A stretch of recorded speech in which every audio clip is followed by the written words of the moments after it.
નમસ્કાર મિત્રો, અમારા વિડીયોમાં આપ સૌનું હાર્દિક સ્વાગત છે। મિત્રો, આજે આપણે વાત કરવાના છીએ કલેક્ટરની નજર ઈંટોના ભઠ્ઠા પર કાળી ધૂળમાં ઢંકાયેલા એક મજૂર પર પડી ત્યારે તેના પગ નીચેની જમીન સરકી ગઈ, કારણ કે એ કોઈ સામાન્ય મજૂર નહોતો, એ તો તેનો પોતાનો પતિ અંકિત હતો। અંકિતનો જન્મ એક અત્યંત ગરીબ પરિવારમાં થયો હતો। ગામના છેવાડે માટીનું નાનકડું ઘર। વરસાદ આવે તો છતમાંથી પાણી ટપકતું અને ઉનાળામાં દિવાલોમાં તિરાડો પડી જતી। તેના પિતા રોજ મજૂરી કરતા અને માતા લોકોના ઘરમાં વાસણ ધોઈને ઘર ચલાવતી। ગરીબી તેમની સાથે જન્મથી જ હતી, પરંતુ ઈમાનદારી અને મહેનત તેમની સૌથી મોટી સંપત્તિ હતી। અંકિત ભણવામાં ખૂબ જ હોશિયાર હતો, પરંતુ પરિવારની પરિસ્થિતિએ તેને 10મા ધોરણ પછી અભ્યાસ છોડવા મજબૂર કર્યો। તે પોતાના માતા પિતાને મદદ કરવા રોજ મજૂરી કરવા લાગ્યો। ગામમાં બધા કહેતા કે આ છોકરો ભલે ગરીબ હોય, પરંતુ દિલથી કરોડપતિ છે। કોઈને મદદ કરવાની વાત આવે તો પોતાનું કામ છોડીને પણ દોડી જતો। સમય પસાર થતો ગયો અને અંકિત યુવાન બન્યો। એ દરમિયાન નજીકના ગામમાં રહેતી આરતી વિશે વાત આવી। આરતી ખૂબ જ સુંદર, સંસ્કારી અને અભ્યાસમાં અસાધારણ હોશિયાર હતી। તેનું સપનું હતું કે એક દિવસ મોટી ઓફિસર બને અને ગરીબ લોકોની સેવા કરે, પરંતુ ઘરની આર્થિક સ્થિતિ એટલી ખરાબ હતી કે 12મા ધોરણ પછી તેના પિતાએ સ્પષ્ટ કહી દીધું કે હવે આગળ ભણવાની તેમની પાસે શક્તિ નથી। આરતીનું સ્વપ્ન તૂટી ગયું। થોડા સમય પછી બંને પરિવારની સંમતિથી અંકિત અને આરતીના લગ્ન થઈ ગયા। લગ્ન ખૂબ જ સાદાઈથી થયા। ન તો મોટો મંડપ હતો, ન કોઈ વૈભવી જમણવાર। ગામના લોકોના આશીર્વાદ અને બે દિલનો પ્રેમ જ તેમની સૌથી મોટી સંપત્તિ હતી। લગ્ન પછી આરતી વિચારતી હતી કે હવે તેનું ભણવાનું સપનું ક્યારેય પૂરું નહીં થાય, પરંતુ એક રાત્રે અંકિતે તેને આંખોમાં છુપાયેલું દુઃખ વાંચી લીધું। તેણે ધીમેથી પૂછ્યું, આરતી, તું આજે પણ કંઈક વિચારી રહી છે ને? આરતીની આંખોમાંથી આંસુ આવી ગયા। તેણે કહ્યું, મારું એક જ સપનું હતું, કલેક્ટર બનવાનું, પણ હવે એ માત્ર સપનું જ રહી ગયું। અંકિત થોડો સમય શાંત રહ્યો, પછી હસીને બોલ્યો, સપનું ગરીબોના નથી તૂટતા, હિંમત તૂટે તો સપનું તૂટે। હું તને જરૂર ભણાવીશ। આરતીને લાગ્યું કે અંકિત મજાક કરી રહ્યો છે। તેણે કહ્યું, આપણા ઘરમાં 2 ટાઈમનું ભોજન મેળવવું મુશ્કેલ છે અને તમે મને શહેરમાં ભણાવવાની વાત કરો છો? અંકિતે ખૂબ વિશ્વાસથી જવાબ આપ્યો, આજથી આ તારું ઘર નહીં, આજથી આ તારું નહીં, આપણું સપનું છે। તું ફક્ત ભણજે, ઘરની અને પૈસાની ચિંતા હું કરી લઈશ। એ દિવસથી અંકિતે પોતાની જિંદગી બદલી નાખી। સવારે ખેતરમાં મજૂરી, બપોરે ઈંટો ઉસકવાનું કામ અને રાત્રે ટ્રકમાં માલ ભરવાનું કામ। દિવસના 18 કલાક મહેનત કરતો।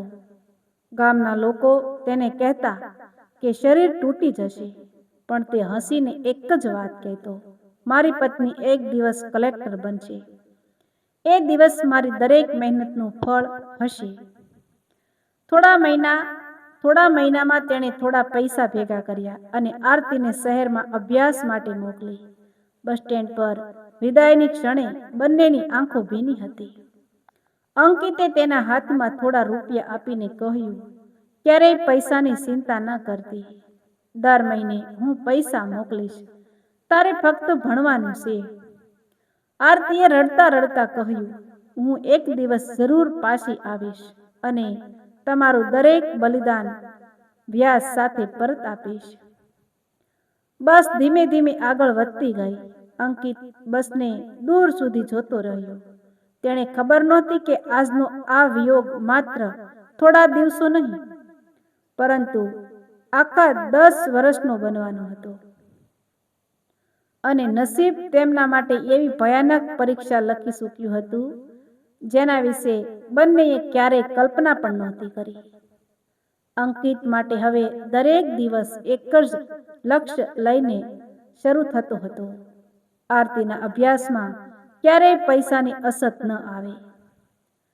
તેણે પોતાના આરામ, પોતાની ઈચ્છાઓ અને પોતાના સપનાઓ બધું જ બાજુએ મૂકી દીધું. ગામમાં કોઈ પણ મજૂરીનું કામ મળે તો સૌથી પહેલા અંકિતનું નામ યાદ આવતું.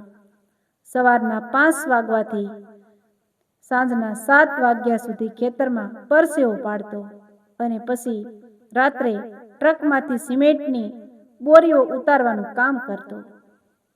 થાકીને શરીર તૂટી પડતું, છતાં જ્યારે આરતીનો ફોન આવતો ત્યારે તેના અવાજમાં ક્યારેય થાક દેખાતો નહોતો.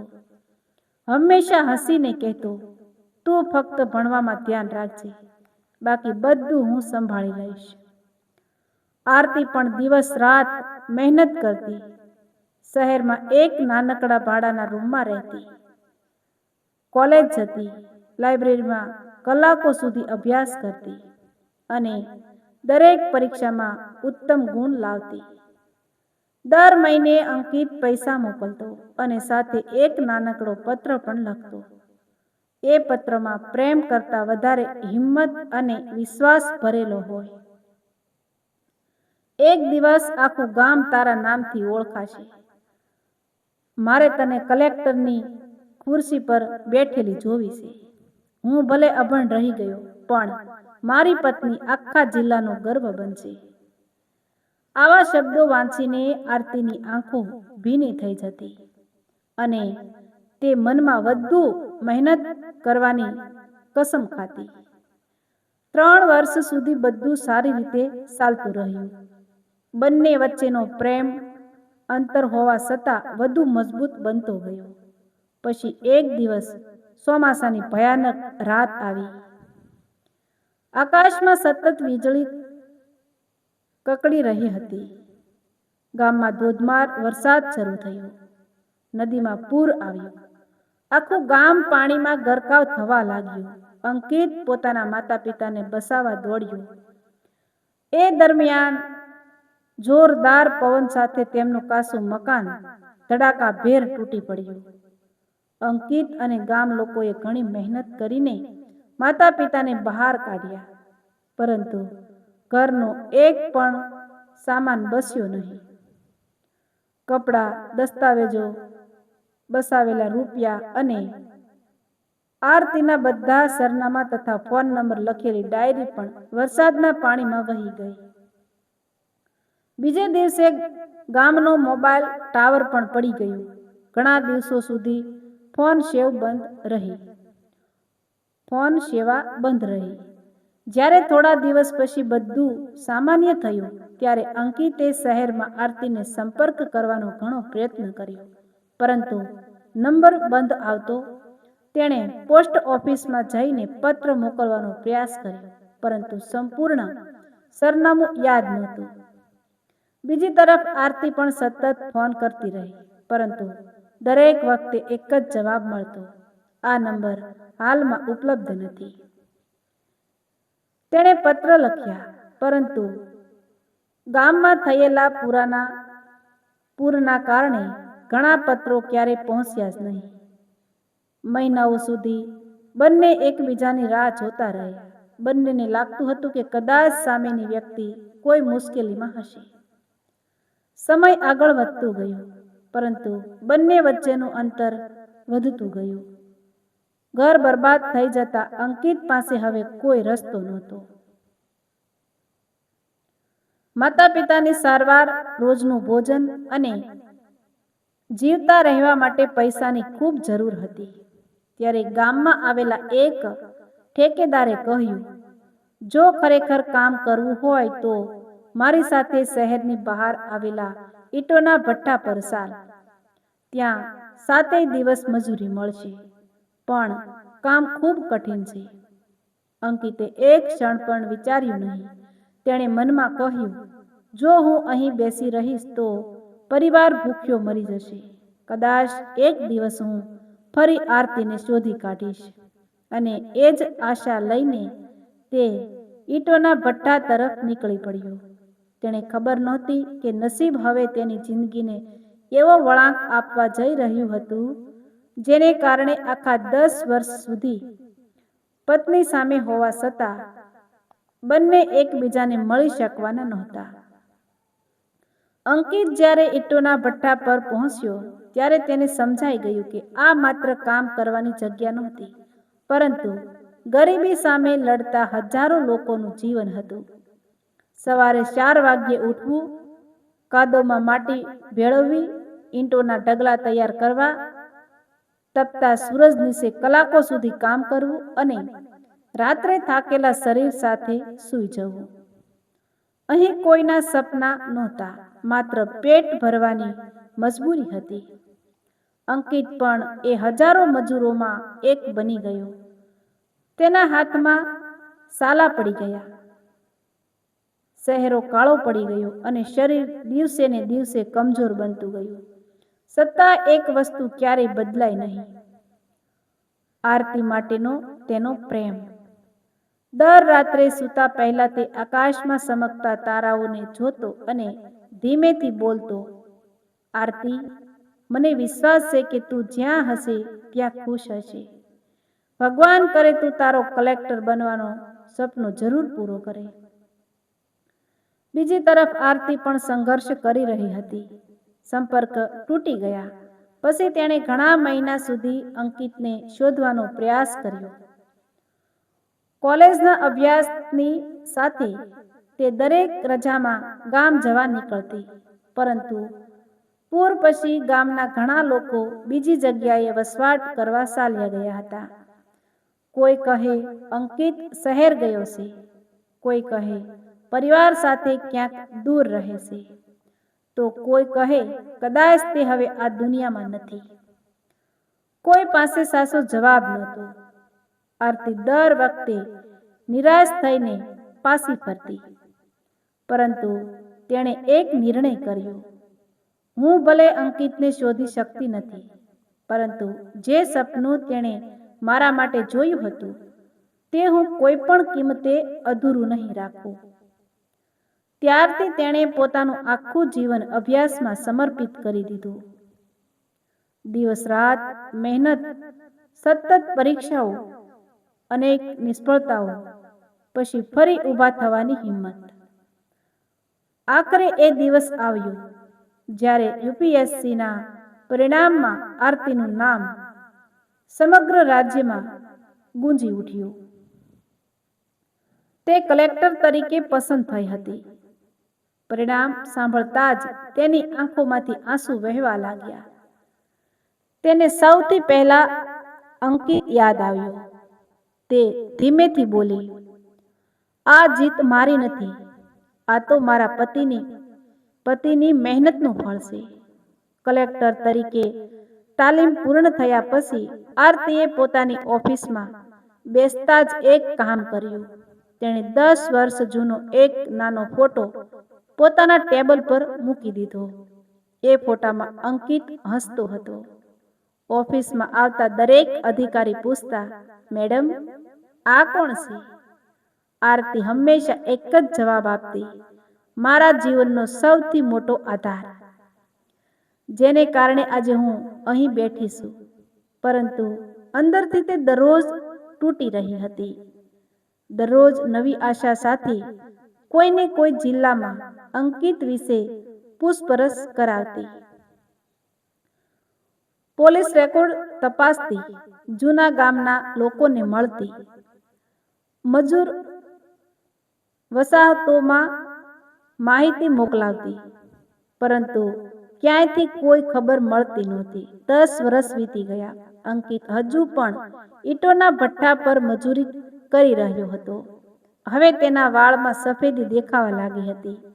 ચહેરા પર સમયના ઘા સ્પષ્ટ દેખાતા હતા, પરંતુ ગળામાં આજે પણ આરતીએ લગ્ન વખતે પહેરાવેલો નાનો કાળો દોરો હતો, જેને તેણે ક્યારેય ઉતાર્યો નહોતો. એક દિવસ જિલ્લાના કલેક્ટર તરીકે આરતીને માહિતી મળી કે એક મોટા ઈંટુના ભઠ્ઠા પર બાળ મજૂરી અને મજૂરોના શોષણની ફરિયાદ આવી છે. આરતીએ તરત જ અચાનક તપાસ કરવાનો નિર્ણય લીધો. સરકારી ફાઇલો ભઠ્ઠા તરફ રવાના થયો. સરકારી કાફલો ભઠ્ઠા તરફ રવાના થયો. કોઈને ખબર નહોતી કે આ સામાન્ય તપાસ નહીં, પરંતુ 10 વર્ષથી વિખૂટા પડેલા બે દિલોના મિલનની શરૂઆત બનવાની હતી. બીજી તરફ અંકિત પોતાના હાથમાં કાચી ઈંટો લઈને ભઠ્ઠા તરફ ચાલી રહ્યો હતો. તેને જરાય ખબર નહોતી કે થોડા જ પળોમાં નસીબ તેની સામે એવો ચમત્કાર કરવા જઈ રહ્યું છે, જેની રાહ તેણે આખા 10 વર્ષ સુધી જોઈ હતી. અંકિત પોતાના માથા પર ઈંટોનો ભારે ઢગલો લઈને ધીમે ધીમે ભઠ્ઠી તરફ ચાલી રહ્યો હતો. તપતા સૂરજની ગરમીથી આખું શરીર પરસેવાથી ભીનું થઈ ગયું હતું. વર્ષોની કાળી મજૂરીએ તેના હાથને કઠોર બનાવી દીધા હતા અને ચહેરા પર ગરીબીના અસંખ્ય નિશાન દેખાતા હતા. એ જ સમયે દૂરથી સરકારી ગાડીઓનો લાંબો કાફલો ભઠ્ઠા તરફ આવતો દેખાયો. પોલીસ અધિકારીઓ અને મીડિયાના લોકો સામે જિલ્લા કલેક્ટર આરતી પણ ત્યાં પહોંચી. ભઠ્ઠાના માલિકના ચહેરા પર ગભરાટ છવાઈ ગયો. તેણે તરત જ તમામ મજૂરોને એક બાજુ ઊભા રહેવા કહ્યું. આરતી એક પછી એક દરેક જગ્યાની તપાસ કરતી આગળ વધી રહી હતી. તે મજૂરો સાથે વાત કરતી, તેમના રહેવાના રૂમ જોતી, બાળકોને શાળામાં કેમ મોકલવામાં આવતા નથી તેની પૂછપરછ કરતી અને દરેક વાત ખૂબ ધ્યાનથી સાંભળતી. અચાનક તેની નજર દૂર ઊભેલા એક મજૂર પર પડી. કાળા કપડાં, ધૂળથી ભરાયેલો ચહેરો, વાંકી કમર અને માથા પર ઈંટોનો ભાર. પરંતુ તેની શાલમાં કંઈક એવું હતું જે આરતીના હૃદયને જોરથી ધબકાવી ગયું. આરતી એક ક્ષણ માટે અટકી ગઈ. તેની નજર સતત એ મજૂર પર જ રહી. તેને લાગ્યું કે જાણે આ ચાલ તેણે ક્યાંક પહેલા જોઈ છે. તે ધીમે ધીમે તેની તરફ આગળ વધી. અંકિત હજુ પણ પોતાના કામમાં વ્યસ્ત હતો. તેને ખબર પણ નહોતી કે આખા જિલ્લાના કલેક્ટર તેની સામે ઊભા છે. આરતીએ ધીમા અવાજે કહ્યું, ભાઈ, તમારું નામ શું છે? અંકિતે માથું ઊંચું કર્યું. વર્ષોની મહેનત અને દુઃખ તેના ચહેરા પર સ્પષ્ટ દેખાતા હતા. તેણે ખૂબ શાંતિથી જવાબ આપ્યો, મારું નામ અંકિત છે, મેડમ. આ શબ્દો સાંભળતા જ આરતીના શરીરમાં જાણે વીજળી દોડી ગઈ. તેની આંખો પહોળી થઈ ગઈ, હાથ કંપવા લાગ્યા, હૃદય જોરથી ધબકવા લાગ્યું. તેણે ફરી પૂછ્યું, તમારું ગામ? અંકિતે ગામનું નામ કહ્યું. હવે આરતીની આંખોમાંથી આંસુઓ રોકાઈ ન શક્યા. એ જ ગામ, એ જ નામ, એ જ અવાજ, બધું જ એક સરખું હતું. પરંતુ સામે ઊભેલો માણસ એટલો બદલાઈ ગયો હતો કે પ્રથમ નજરે ઓળખવો અશક્ય હતું. અંકિતે આશ્ચર્યથી પૂછ્યું, મેડમ, તમે રડો છો કેમ? મેં કંઈ ભૂલ કરી છે? આરતીના ઓઠ કંપી રહ્યા હતા. તેણે ખૂબ ધીમેથી કહ્યું, અંકિત, મને ઓળખો છો? અંકિતે ધ્યાનથી કલેક્ટરના ચહેરા તરફ જોયું. વર્ષો વીતી ગયા હતા. સાદા કપડાં પહેરતી આરતી આજે કલેક્ટરના યુનિફોર્મમાં હતી. ચહેરા પર આત્મવિશ્વાસ હતો, પરંતુ આંખોમાં આજે પણ એ જ પ્રેમ હતો. અંકિત ઘણો પ્રયત્ન કરવા છતાં ઓળખી શક્યો નહીં. તેણે ના પાડી. આરતી હવે પોતાના આંસુ રોકી શકી નહીં. તે સૌની સામે જ રડવા લાગી. અધિકારીઓ અને પોલીસના જવાનો એકબીજાને જોવા લાગ્યા. કોઈને સમજાતું નહોતું કે કડક સ્વભાવ માટે જાણીતી કલેક્ટર મેડમ એક સામાન્ય મજૂરને જોઈને આટલી ભાવુક કેમ થઈ ગઈ. આરતીએ ધીમેથી પોતાના પર્સમાંથી 10 વર્ષ જૂનો એક ફોટો બહાર કાઢ્યો. ફોટો અંકિતના હાથમાં આપ્યો. અંકિતે ફોટો જોયો. પછી સામે ઊભેલી કલેક્ટરને જોયા. ફરી ફોટો જોયો. તેના હાથ ધ્રુજવા લાગ્યા. હોઠમાંથી એક જ શબ્દ નીકળ્યો, આરતી. અને એક ક્ષણે 10 વર્ષથી રોકાયેલા આંસુઓ બંનેની આંખોમાંથી ધોધમાર બરસવા લાગ્યા. આખું ભઠ્ઠું જાણે નિશબ્દ થઈ ગયું. કોઈને વિશ્વાસ નહોતો આવતો કે જિલ્લાના કલેક્ટર અને આ ગરીબ મજૂર હકીકતમાં પતિ પત્ની હતા. પરંતુ હજુ સૌથી મોટું સત્ય બહાર આવવાનું બાકી હતું. એવું સત્ય જે સાંભળીને ત્યાં હાજર દરેક વ્યક્તિની આંખો ભીની થઈ જવાની હતી. અંકિતના હાથમાંથી ફોટો નીચે પડી ગયો. 10 વર્ષ પહેલાની યાદો એક પછી એક તેની આંખો સામે જીવંત થવા લાગી. તે કંપતા અવાજે બોલ્યો, આરતી, ખરેખર તું જ છે?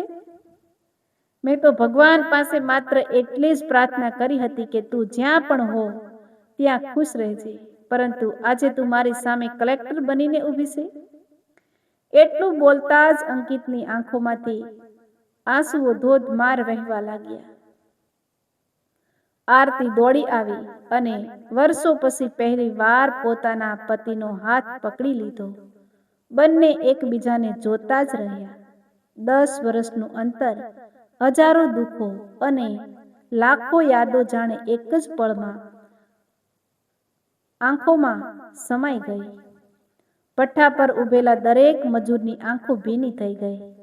કોઈને વિશ્વાસ નહોતો આવતો કે ગરીબ મજૂર માટે રડી રહેલી મહિલા આખા જિલ્લાની કલેક્ટર છે અને એ મજૂર તેનો જ પતિ છે. આરતીએ રડતા રડતા પૂછ્યું, અંકિત, તું મને શોધવા કેમ ન આવ્યો? એકવાર પણ મને મળવાનો પ્રયત્ન કેમ ન કર્યો? અંકિતે ઊંડો શ્વાસ લીધો અને ધીમે ધીમે આખી વાત કહેવા લાગ્યો. એ ભયાનક વાવાઝોડાની રાત્રે આપણું ઘર તૂટી પડ્યું. બધા પૈસા, દસ્તાવેજો અને તારો સરનામું બધું જ પાણીમાં વહી ગયું.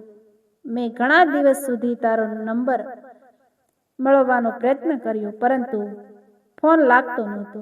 ગામ છોડીને તને શોધવા જવાની મારી પાસે હિંમત હતી, પણ ખિસ્સામાં 1 રૂપિયો પણ નહોતો.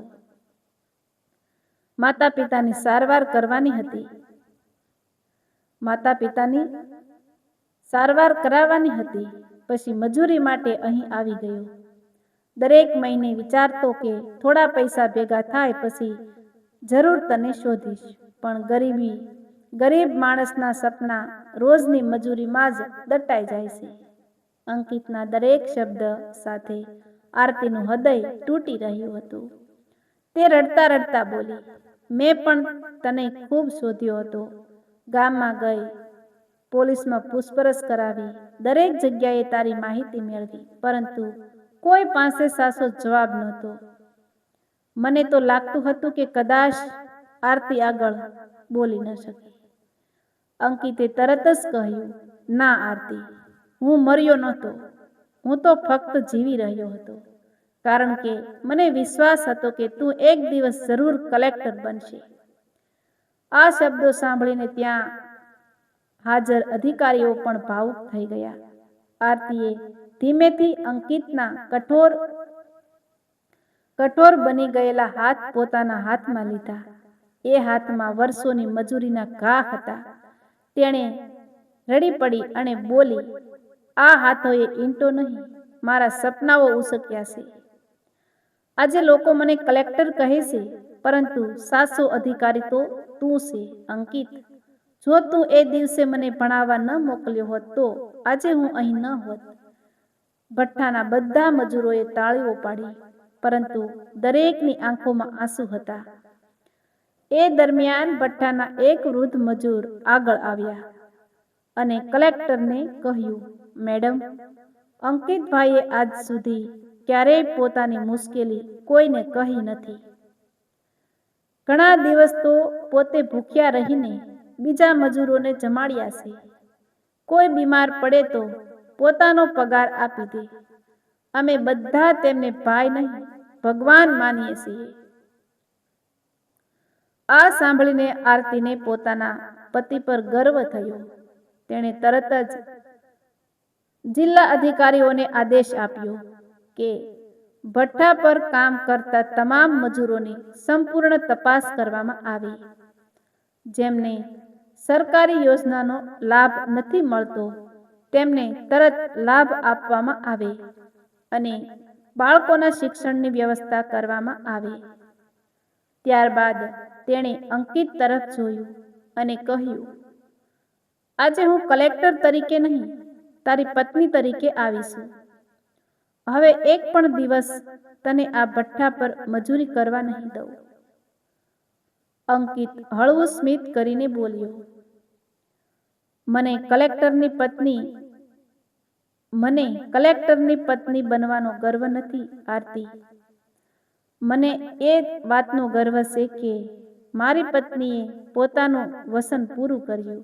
બંને ફરી એકબીજાને ભેટી પડ્યા. પરંતુ આ મિલન હજુ અધૂરું હતું, કારણ કે અંકિતના જીવનનું એક એવું રહસ્ય હજુ બહાર આવવાનું બાકી હતું, જે જાણ્યા પછી આરતી જીવનભર પોતાને માફ કરી શકશે નહીં. અને આ વાર્તાનો અંત દરેક દર્શકની આંખોમાં આંસુ લાવી દેશે. અંકિત અને આરતી એકબીજાની સામે ઊભા હતા. 10 વર્ષનું અંતર આજે સમાપ્ત થયું હતું, પરંતુ બંનેની આંખોમાં હજુ હજારો સવાલો હતા. આરતીએ ધીમેથી અંકિતના ચહેરા પર હાથ ફેરવ્યો. વર્ષો પહેલાનો હસમુખો યુવક આજે સમય અને સંઘર્ષથી બદલાઈ ગયો હતો. તેના હાથમાં પડેલા ઘા, પગમાં તૂટેલા ચંપલ અને ફાટેલા કપડાં જોઈને આરતીનું હૃદય રડી ઉઠ્યું. તે બોલી, અંકિત, મને માફ કરી દેજે. હું તને શોધી ન શકી. અંકિત તરત જ બોલ્યો, માફી તો મને માગવી જોઈએ. હું તારા સુધી પહોંચી શક્યો નહીં, પરંતુ આજે ભગવાને ફરી આપણને ભેગા કર્યા છે. હવે ભૂતકાળને ભૂલી જઈએ. આરતીએ તરત જ અધિકારીઓને કહ્યું કે અંકિત માટે નવા કપડાં લાવો.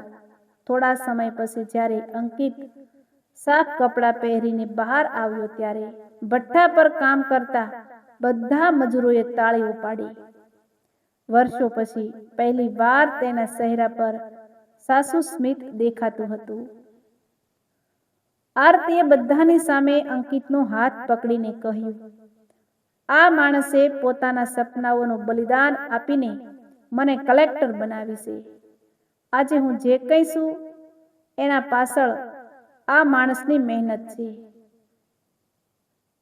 એ સમાજ હંમેશા સફળ વ્યક્તિને સલામ કરે છે. સમાજ હંમેશા સફળ વ્યક્તિને સલામ કરે છે, પરંતુ એ સફળતા પાછળ જે વ્યક્તિ પોતાનું આખું જીવન સમર્પિત કરે છે તેને કોઈ ઓળખતું નથી.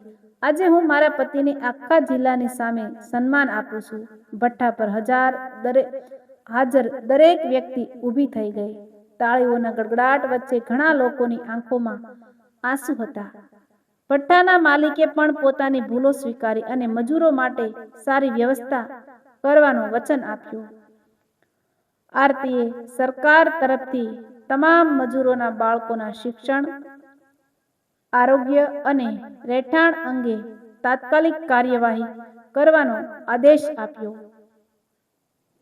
તેણે કહ્યું, કોઈ બાળક માત્ર ગરીબીના કારણે પોતાના સપના અધૂરા નહીં રાખે. ત્યારબાદ આરતી અંકિતને લઈને પોતાના જૂના ગામમાં ગઈ, જ્યાં ક્યારેય તેમનું માટીનું ઘર હતું. ત્યાં હવે ફક્ત યાદો જ બસી હતી. બંનેએ એ જમીન પર માથું ઝુકાવી માતા પિતાને યાદ કર્યા. અંકિતની આંખોમાંથી આંસુ વહેતા હતા. આરતી બોલી, આ જગ્યાએ હવે આપણે નવું ઘર નહીં બનાવીએ. અહીં એક મફત અભ્યાસ કેન્દ્ર બનાવીશું, જ્યાં ગરીબ બાળકો ભણીને પોતાના સપના પૂરા કરી શકશે. આરતીના ચહેરા પર ગર્વ છવાઈ ગયો. થોડા મહિનાઓ પછી એ ગામમાં એક સુંદર શિક્ષણ કેન્દ્ર શરૂ થયું. તેના દરવાજા પર એક પાટિયા પર લખેલું હતું, સપના ગરીબોના પણ હોય છે, તેમને ફક્ત એક તકની જરૂર હોય છે. ગામના બાળકો ત્યાં મફતમાં ભણવા લાગ્યા. અંકિત રોજ ત્યાં જઈ બાળકોને મહેનત, ઈમાનદારી અને હિંમતનો પાઠ શીખવતો. આરતી જ્યારે પણ સમય મળતી ત્યારે ત્યાં આવી બાળકો સાથે વાત કરતી. બંનેએ પોતાની પીડાને બીજા લોકોના ભવિષ્યમાં ફેરવી દીધી.